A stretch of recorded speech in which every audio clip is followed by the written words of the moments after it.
An article I'd like to discuss from this week's reading is How to Measure Inclusion in the Workplace. Companies are quick to pride themselves on fostering diversity, equity, and inclusion. So it was very interesting to read about the challenges that come with trying to actually measure their impact of inclusion.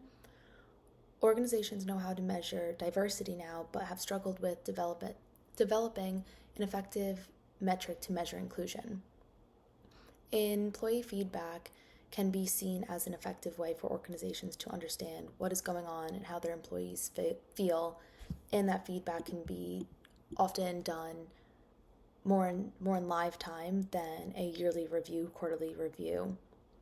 So when using employee feedback to measure inclusion, it's crucial to establish the right metrics and questions to be asked.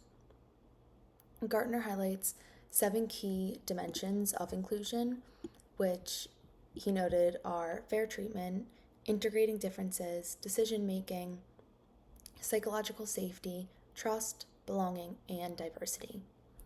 In order to effectively measure inclusion, a survey was done asking people to rate their level of agreement to 45 set statements that all incorporate Gartner's 7 elements, which was then taken, combined, and narrowed into 7 questions to get an overall view of people's views of their company's inclusion.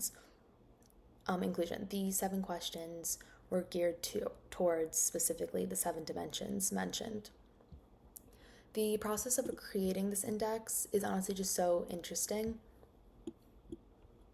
and really keeps the core elements in mind and allows people to rank their own personal perspectives of their company's inclusion.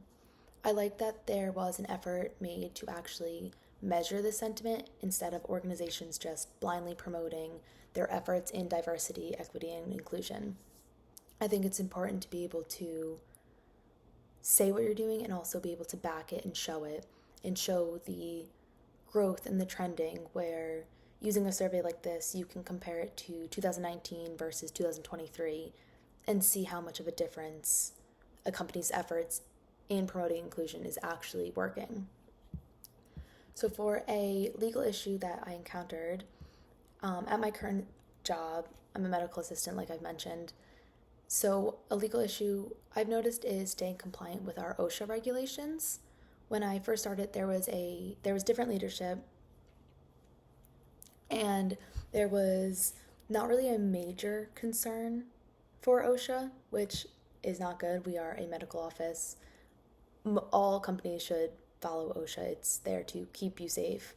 So for my company, when people started, we weren't expected to get any blood work of our titers, make sure we had our TB test to make sure we had no known exposure, and even our sharps containers, they weren't up on the wall. They would get overfilled. There was not a proper disposal of them. So that honestly was just big things. If OSHA would come in, they wouldn't like that. We have OSHA come in for, I'm not sure if it's quarterly, half year, or just yearly checks, but they do come in to check that we're all staying up to date, compliant, and all the regulations are met. And I noticed that there was a concern for OSHA right before they would come. Then we would put all the injectables in a locked cabinet, make sure the sharps bin is actually locked up and not just on the counter. Hey, go do blood work before OSHA comes to see if you have the titers.